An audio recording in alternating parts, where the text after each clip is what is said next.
The copper steam bath jumped like a living thing, and Richard Seaton watched it fly. Bottles shattered, glass rained, and the heavy tank shot through the window into bright air. He stared at the empty bench, mind racing toward an impossible answer hidden inside copper. If that force could be guided, he and Martin Crane could ride its line. Mocked by colleagues, Seaton resigned, pocketed the strange solution called X, and began building. At dusk, the Tesla coil hummed, and his harness yanked him skyward like a kite. He sketched frantic equations, saw planes of electrons tilt, and whispered about shifting vibration.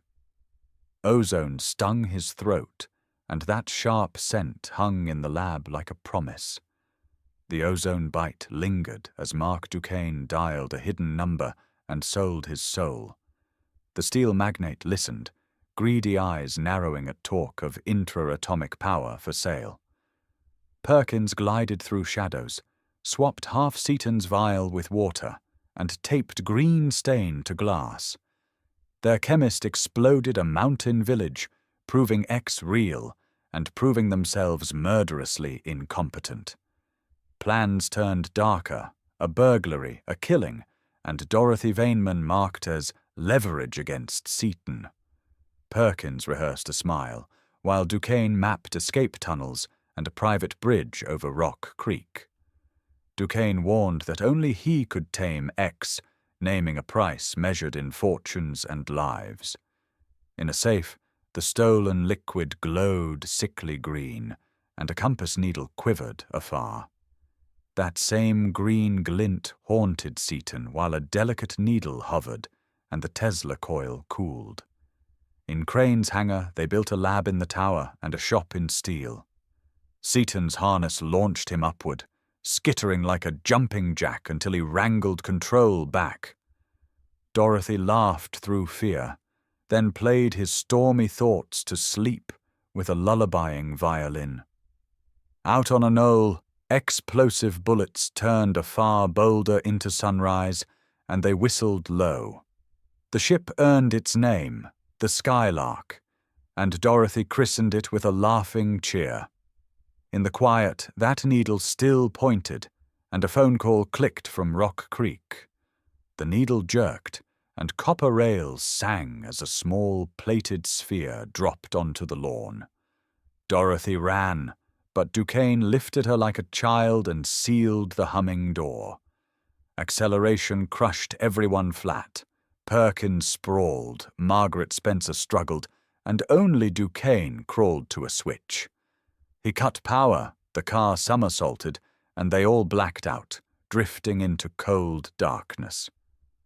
Seaton read the object compass, launched the Skylark, and Crane fired explosive warning bullets that pinged harmlessly.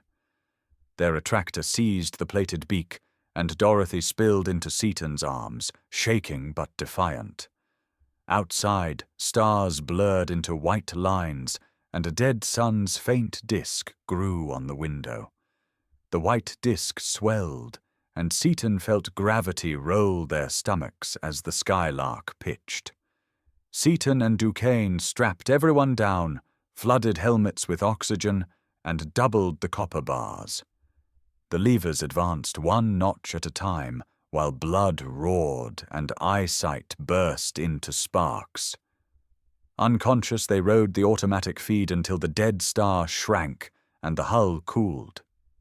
Seaton cut power, and DuQuesne measured angles, admitting softly that thought had nearly killed them. He gave his word to act for the crew, and Seaton accepted, eyes still wary. The humming steadied again, and a green planet far behind them faded into a pinpoint. That same steady hum guided them home as city lights threaded the black, and oceans vanished. They touched Crane Field, and Shiro's smile proved wider than Washington streets after a summer storm. DuQuesne slipped away under a parachute, a dark seed falling toward schemes he would not share. Dorothy's ring glowed like a tiny star, and Margaret's matched it, steady as a heartbeat. Seaton and Crane opened their ledger of promises, one page for power, one for exploration. Neighbors would call, papers would shout, yet the friends chose workbenches over microphones and parades. The object compass finally rested, its needle still, while the Skylark waited for dawn and open sky.